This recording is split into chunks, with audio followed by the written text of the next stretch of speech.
Welcome to another episode of Growth Hacker TV. I'm Bronson Taylor, and today I have Elliot Shmukler with us. Elliot, thanks so much for coming on the program. Thanks for having me. Yeah, now you're definitely one of the all stars that we've had on. You've done something pretty special. So currently you're the VP of Product and Growth at Wealthfront, but before that you were previously the Senior Director of Product Management at LinkedIn, a company some people might have heard of. So we're going to start with LinkedIn, and then we'll talk a little bit about your current role at Wealthfront. Now, at LinkedIn, if the lore is correct, you were tasked by Reid Hoffman to just basically, quote, get more signups. Is that right?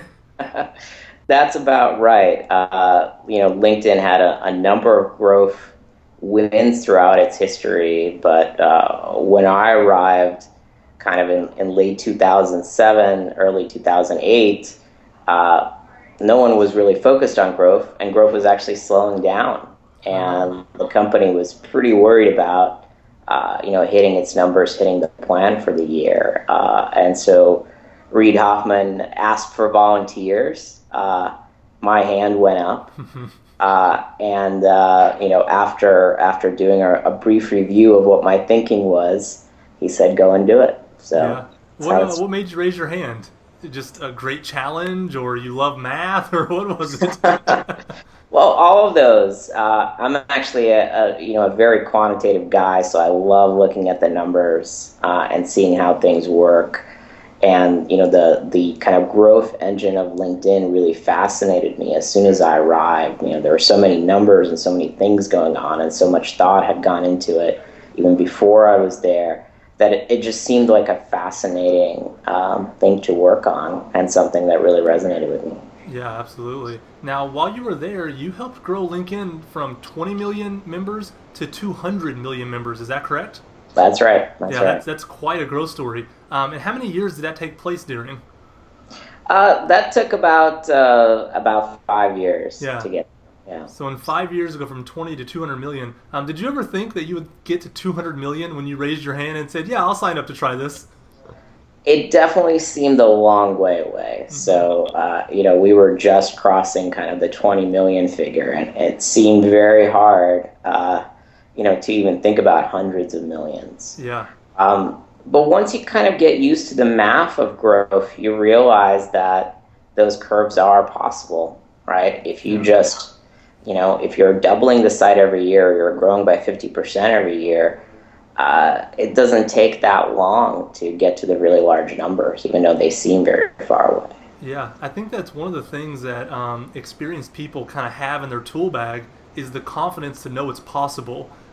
It's possible for everyone. They just don't know it. But when you've actually seen it, it's not fantasy anymore. You know it can happen. You know you can double the growth year after year. And you know that 200 million is possible, even if it's far away. So I think that's a good insight. Yeah, that's why it's great to work for, a company that's successful, that has a great growth curve, so that you can see it and feel it. And so you kind of know what's actually possible out there. Yeah, for sure. Now, you said that Reid kind of looked over your strategy initially after you raised your hand. What was your initial strategy? What was it you told him you were going to try? Well, what I did is I basically took the weekend to look at how LinkedIn was growing today, really dig into the numbers and understand all those channels of growth that we're already working to some extent. Not as well as the company wanted, but we're working to some extent. And then for each channel of growth, I came up with a set of ideas on how to improve. Okay. And basically, I think I came out with a 40 or 50 slide presentation for Reid that had all of those ideas. And it had a mix of small things, it had a mix of large things. Now, in reality, 90% of those ideas ended up being wrong. Okay. That was my next question. That's right. But, I think, Reid was just making sure that I had the ideas and was generating ideas that were at least on the right track. Yeah. Now that you've been away from LinkedIn, you're in a new role, you can kind of look at it with some perspective. Overall, what was the hardest part about growing LinkedIn? We'll get into the specifics in a minute about how you did it, but what was the hardest thing kind of looking back? Well, I think the hardest thing was really keeping the momentum going in terms of generating growth wins quickly.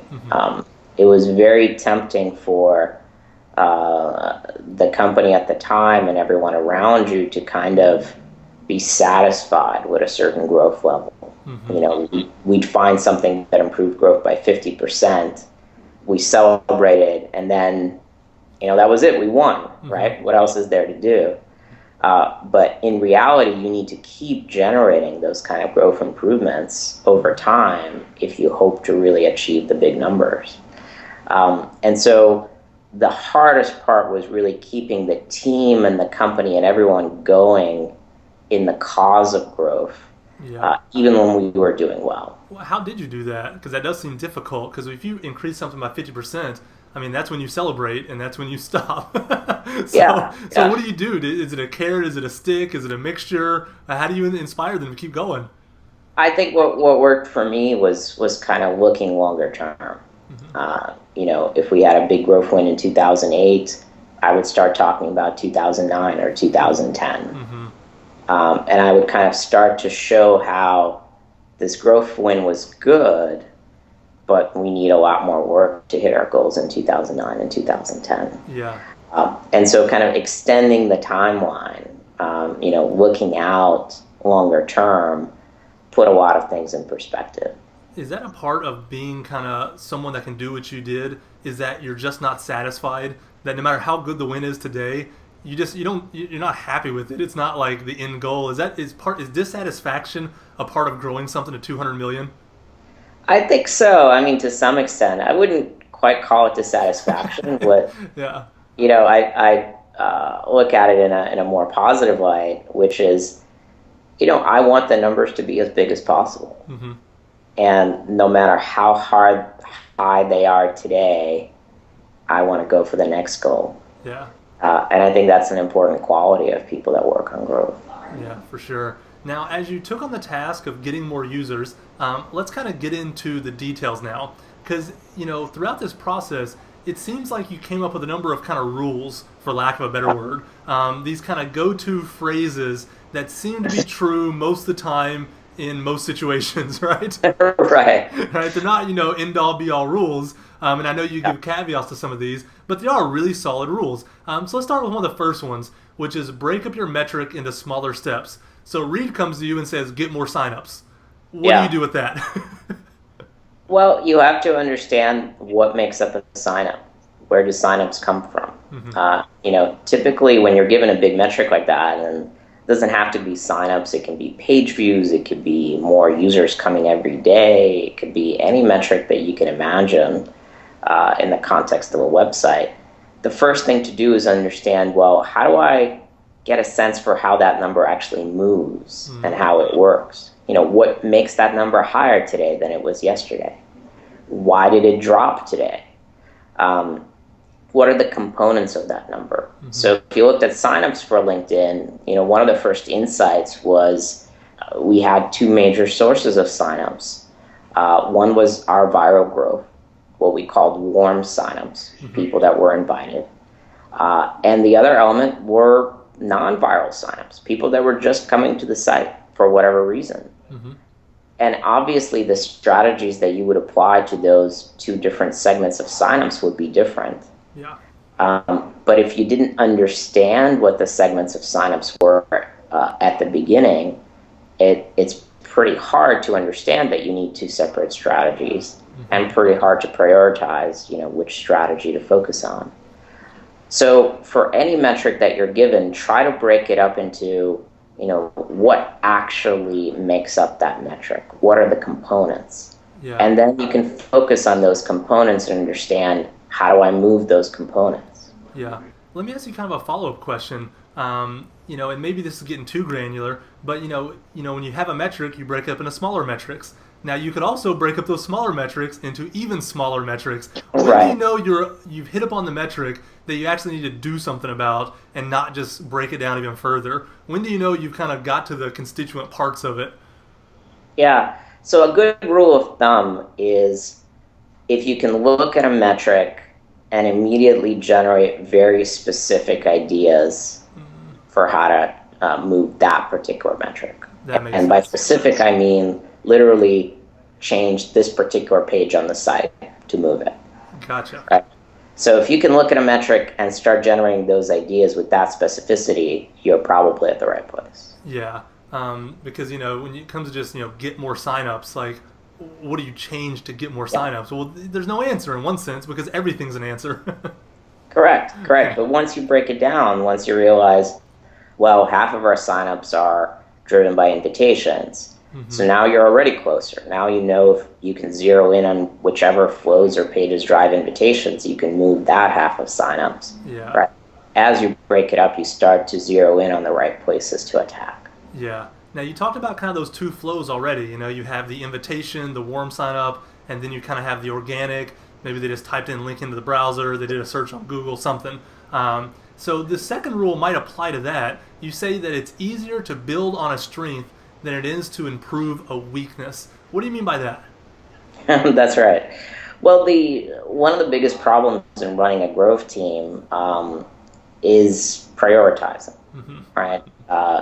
When I started working on growth, I basically had one engineer and an engineering manager who would help, so maybe 1.5 engineers. And so, one engineer or a small team of engineers can only do so much. And with growth, it's important to get the win as soon as possible, right? If I get a growth win tomorrow versus 3 months from now, that means I've had 3 months of additional growth. And so it's actually pretty critical to be right in what you work on, especially given the small team sizes. So the rules I came up with, including the one you mentioned, were basically things I learned from trying different avenues, trying different ideas, and seeing which ones worked and which ones didn't. And the rule you mentioned, really stems from a very important principle, which is it's very hard to change behavior. It's very hard to get someone to do something that they're not already doing. So to make it specific, one of my ideas for LinkedIn was, okay, well, one of our biggest drivers of invitations are address book uploads to the site, address book imports, right? Kind of a well-known growth strategy for social networks. Well, let me try to get more people to import, right? That seems like a good idea. Yeah, sounds good. Yeah, but it's actually incredibly hard because someone that doesn't want to import, it's very hard to convince them to actually do it. Gotcha. That's changing user behavior. Yeah. It's a lot easier to take someone who is already trying to import and just make them more successful at doing that. Make sure they have less errors when they try it, make sure they have a higher quality of data coming back, make sure they invite more. Yeah. Because you're not actually changing their motivation, you're not changing their behavior. They already want to import. Yeah. You're just making it easier and better. Yeah. So that's really what that rule means. Find things that are already working. Find behaviors on your site that users are already taking and just make them better. That's going to be a lot easier than trying to change user behavior. Yeah, and it's so tempting to not do this. I know in one of the presentations you gave, you talked about how when you looked at the numbers and the different flows of people signing up, for the organic kind of SEO flow, I think it was like a 4% conversion rate. 4% of the people came and signed up. So it's easy to think, wow, if we can just get that to 7% or 8%, then we're getting a huge win. But the problem is only 4% of people doing it for a reason. They don't want to do it. So if you actually ended up focusing on the thing that was having a 25% conversion rate, and overall that was a bigger win for you, right? That's right.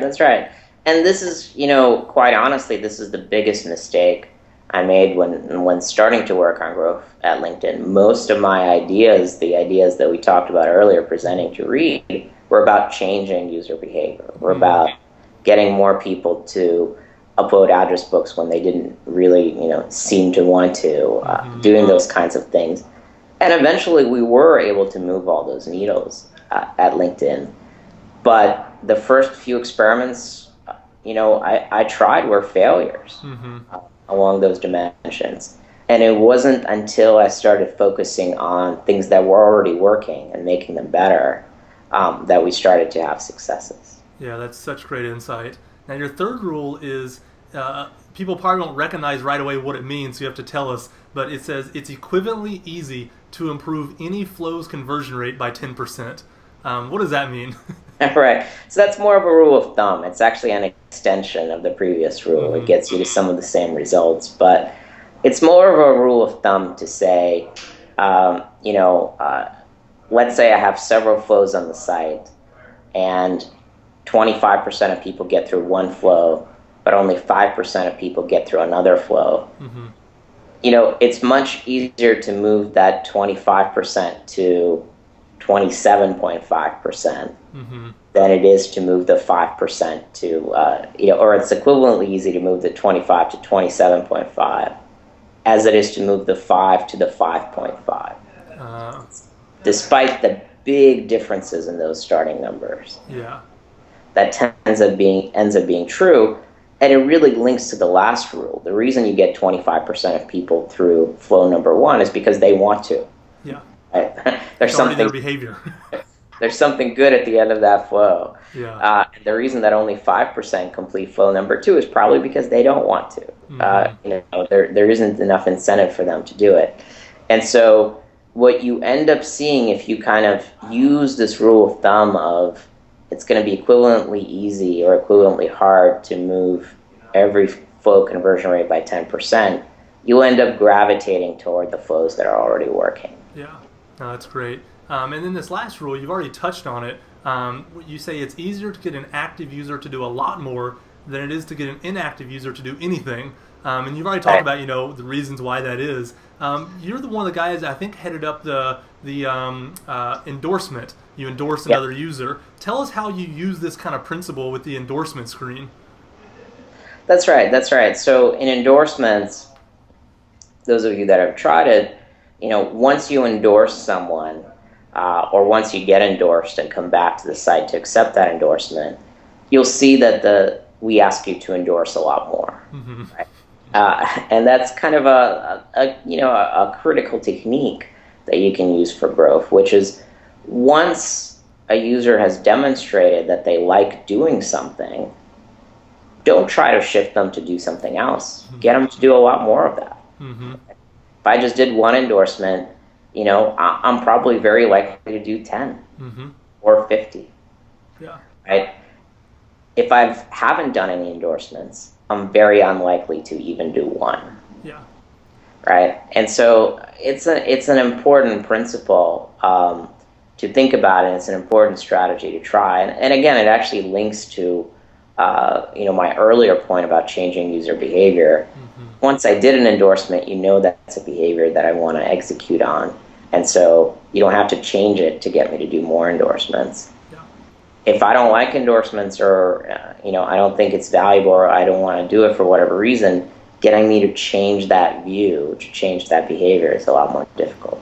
Yeah. It's funny. I think about running with the bulls in Spain for some reason when you talk about changing user behavior. And I just imagine us building websites and running against the bulls. When you run with bulls, you run with bulls. Like, they're the ones deciding what they're going to do, the general flow of their direction. Like, you have to run with them. You may be able to guide them and tweak them and turn them, but you can't literally change and do a 180 with what they're going to do. And the same thing with the website. All these users are bulls. They're going to do what they're going to do. They are who they are.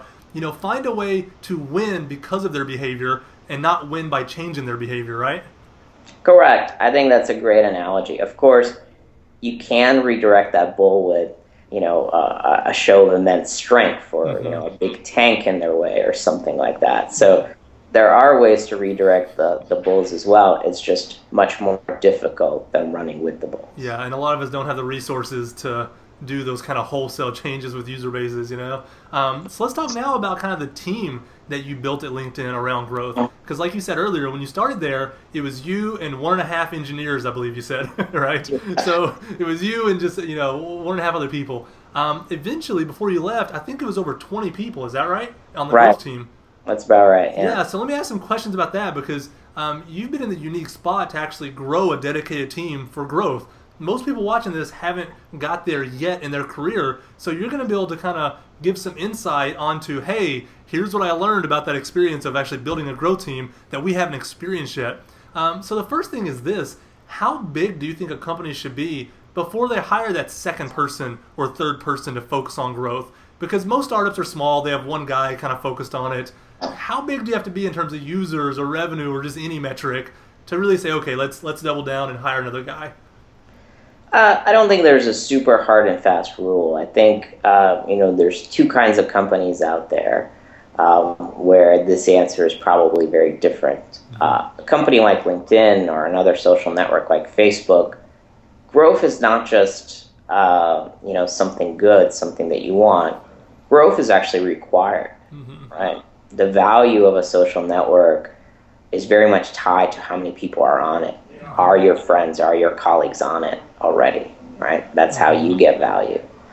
And so for a company like LinkedIn, like Facebook, like communication tools, and other categories of company where having a large number of users of your service is critical to the value of that service, you probably should have everyone thinking about growth.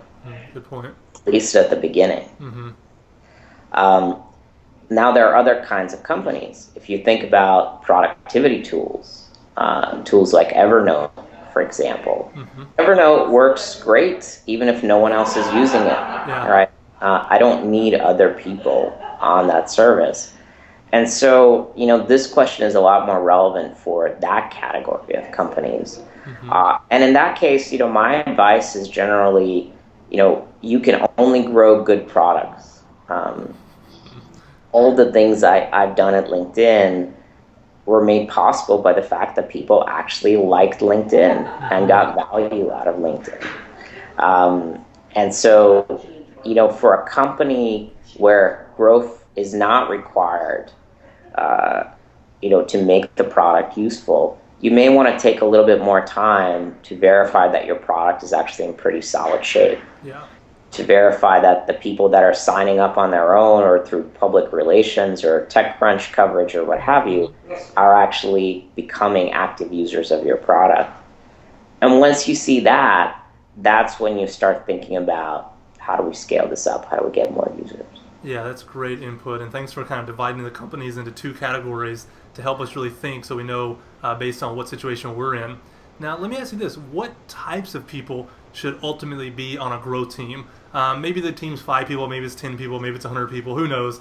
But what kinds of people do you need? You said that earlier you were very quantitative. You're kind of math-oriented.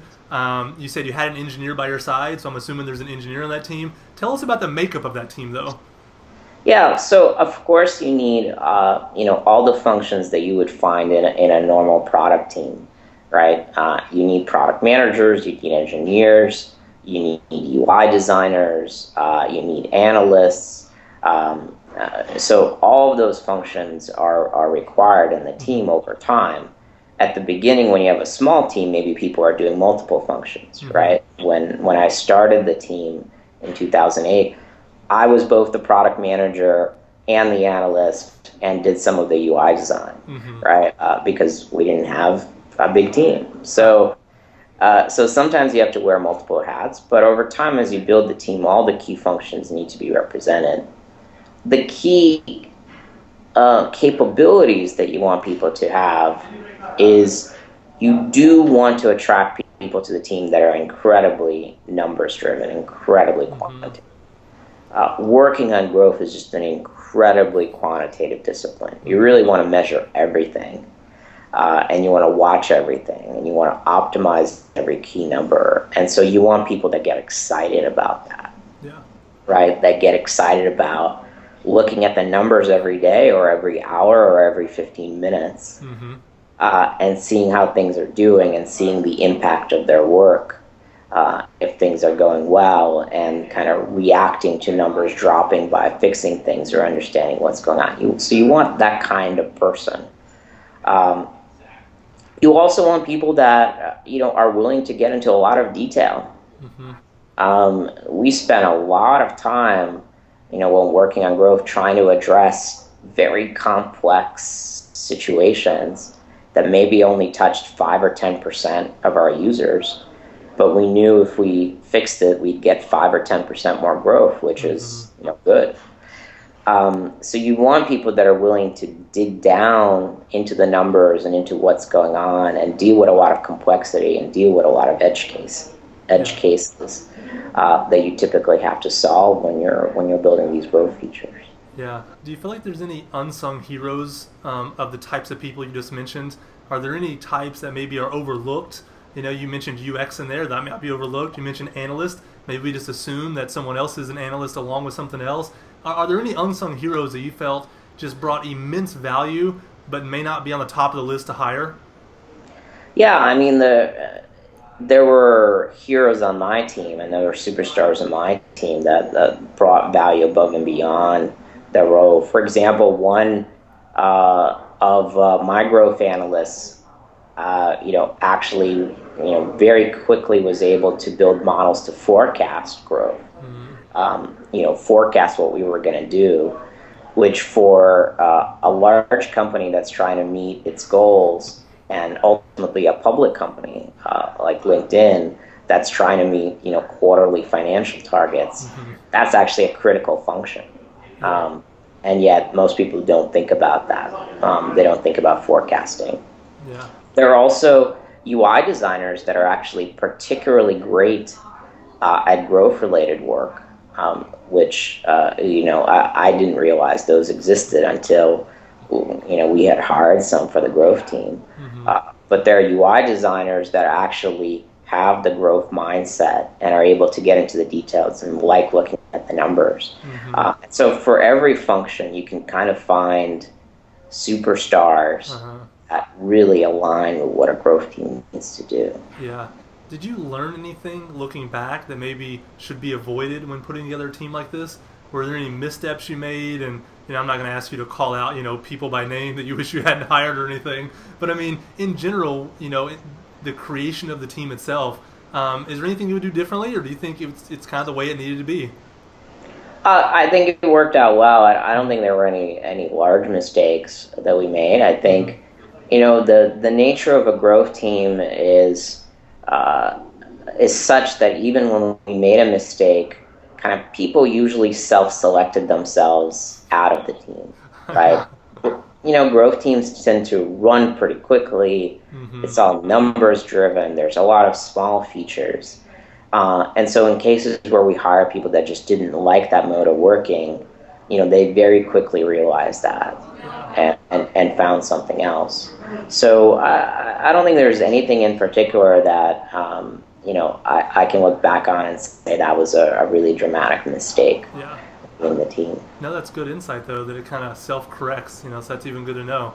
Now, currently, you're the VP of Product and Growth at Wealthfront. Now, obviously, Wealthfront is not near as well known as LinkedIn, but I'm actually really excited about this company. I heard about it, I guess, a few months back, and it piqued my interest in a way that few companies do. And so then when I found out you were there, I was really excited about this interview. So tell our audience first, what is Wealthfront? Sure. Well, Wealthfront is an online financial manager. So basically, Wealthfront will manage your money for you by investing it in a broad portfolio in the financial markets. Okay. So rather than working with a traditional financial advisor or trying to invest money on your own and kind of learn the right ways to do it, Wealthfront will use our software-based platform to invest your money for you, automatically rebalance it, automatically making sure that your investments are correct for your risk tolerance, and also implementing a bunch of software-based features that are really only possible when you have an automated investment manager like Wealthfront, like our tax loss harvesting product. So we'll actually save money on your taxes if the market goes down or if you have any assets that have lost value.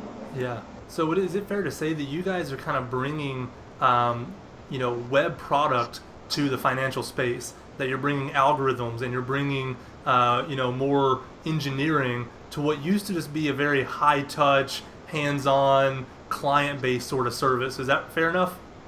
I think that's right. I think that's right. We like to think of ourselves as really democratizing Mm-hmm. access to very sophisticated financial advice. Yeah. Today, if you have multiple millions of dollars, maybe as much as 10 million, you can get very good financial advice out there in the industry. Mm-hmm. But if you're below those kinds of thresholds, you really can't.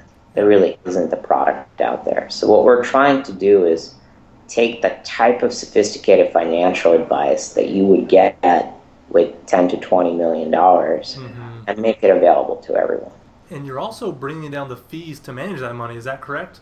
What's a Correct. typical fee, with Ameriprise or one of those guys as opposed to your all's fees? That's right.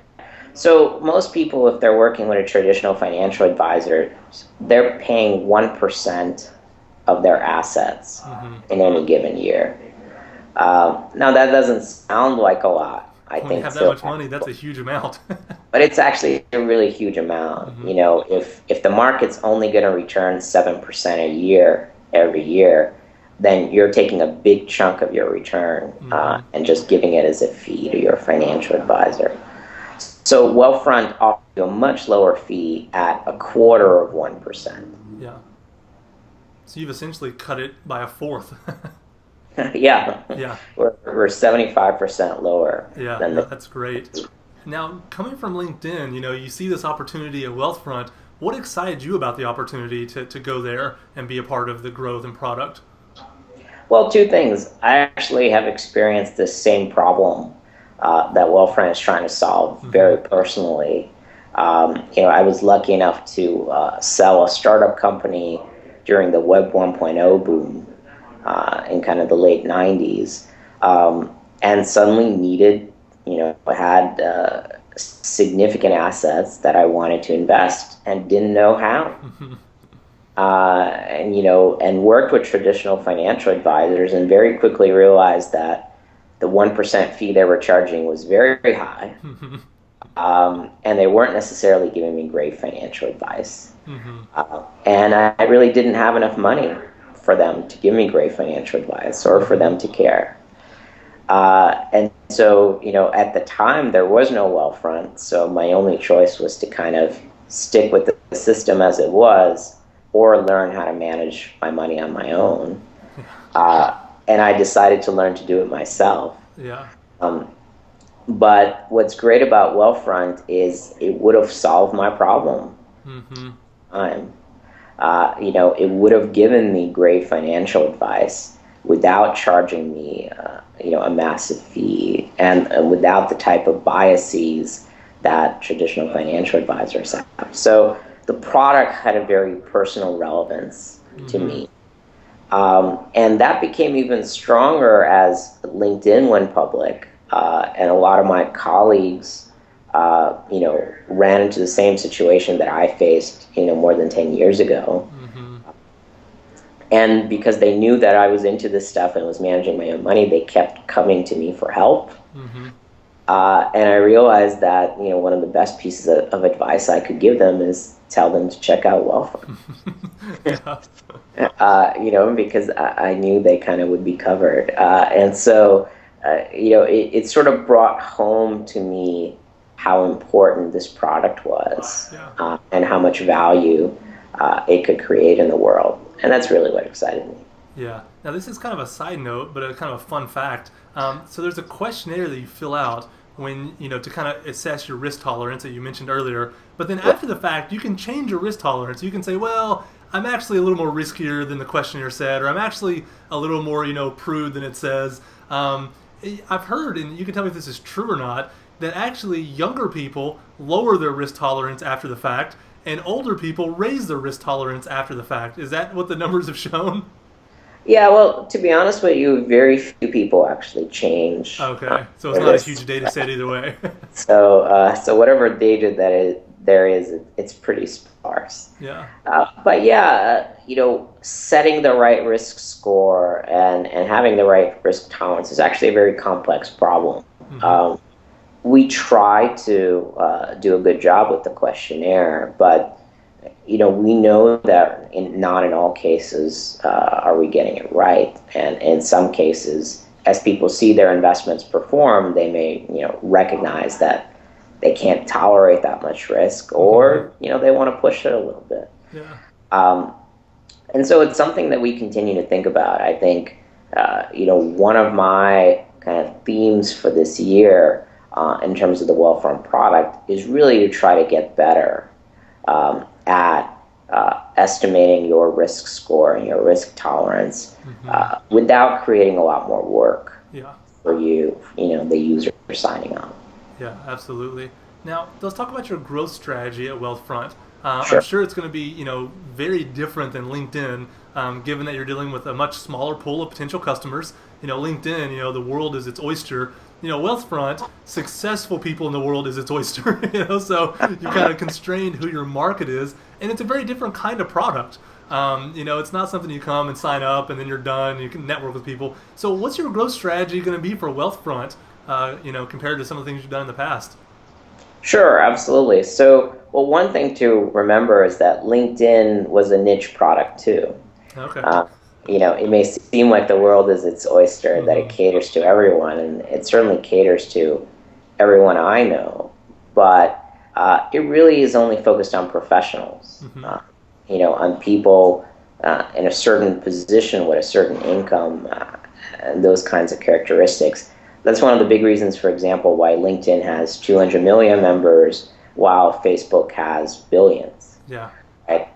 It's not because Facebook and LinkedIn use different strategies for growth. We largely did very similar things. It's because the Facebook product appeals to literally everyone. Everyone has friends and family. Whereas the LinkedIn product really only appeals to people that care about a certain level of professional success, care about career, which is, as hard as to believe for me sometimes, it's not everyone. Yeah, right.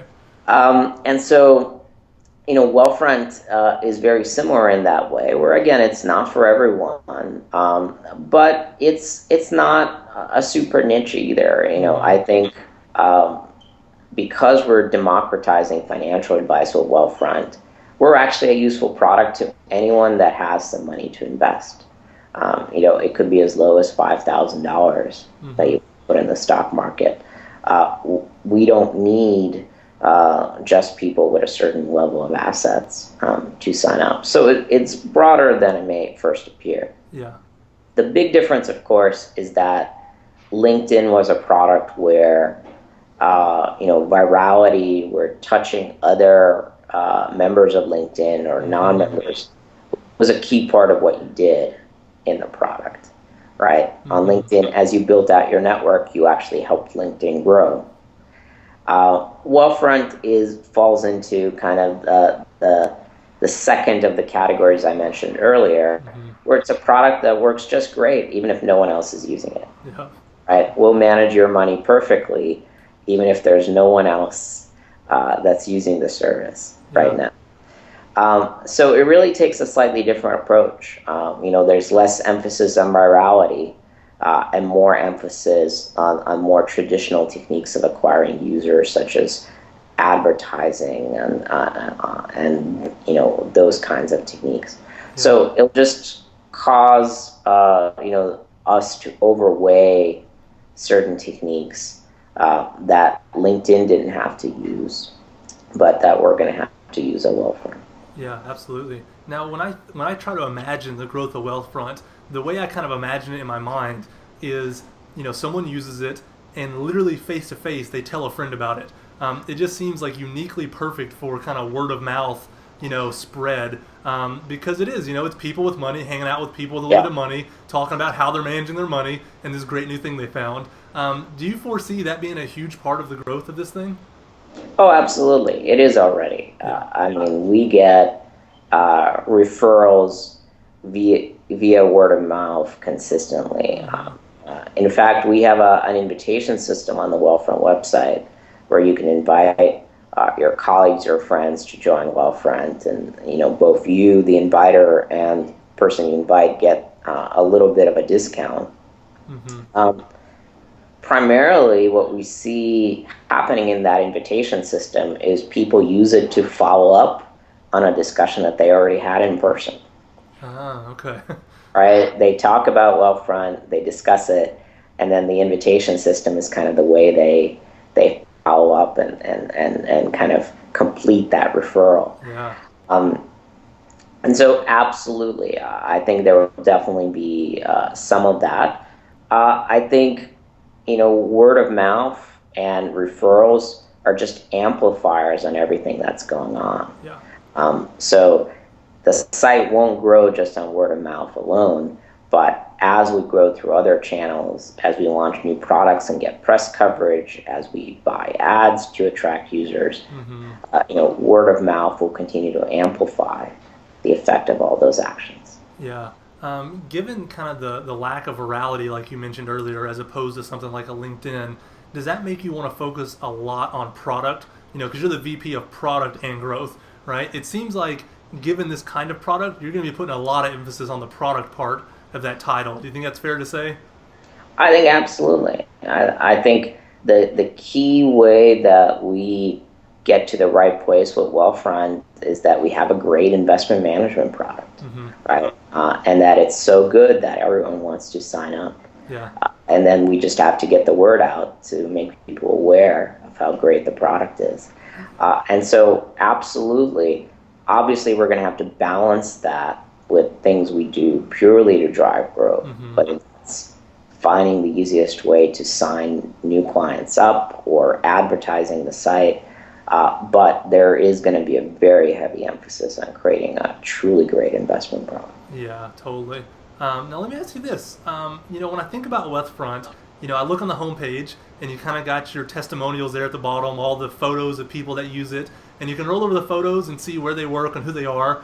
And a certain theme emerges really quickly. They're all in Silicon Valley. They're all in the tech startup scene. It's kind of obvious who your initial user base is right now, who the early adopters of Wealthfront are. Do you think you're going to have a hard time kind of crossing the chasm, to quote the famous book, going from that audience to kind of mainstream America that doesn't know about startups, they don't go to these cocktail parties, they don't talk about who's managing their wealth, and if they still have a little bit of money, do you think it's going to be a problem kind of crossing that chasm, or are you thinking about plans of how you're going to do it? What's your thoughts on that? I think it will certainly be a challenge when we come to it. I think we have several things going for us. One is that people actually out there in the U.S., look up to Silicon Valley as a kind of a bastion of innovation. And so the latest and greatest that comes out of Silicon Valley typically gets a pretty good reception. That's a good point. Out there in the world. And so I'm certainly counting on that to help us.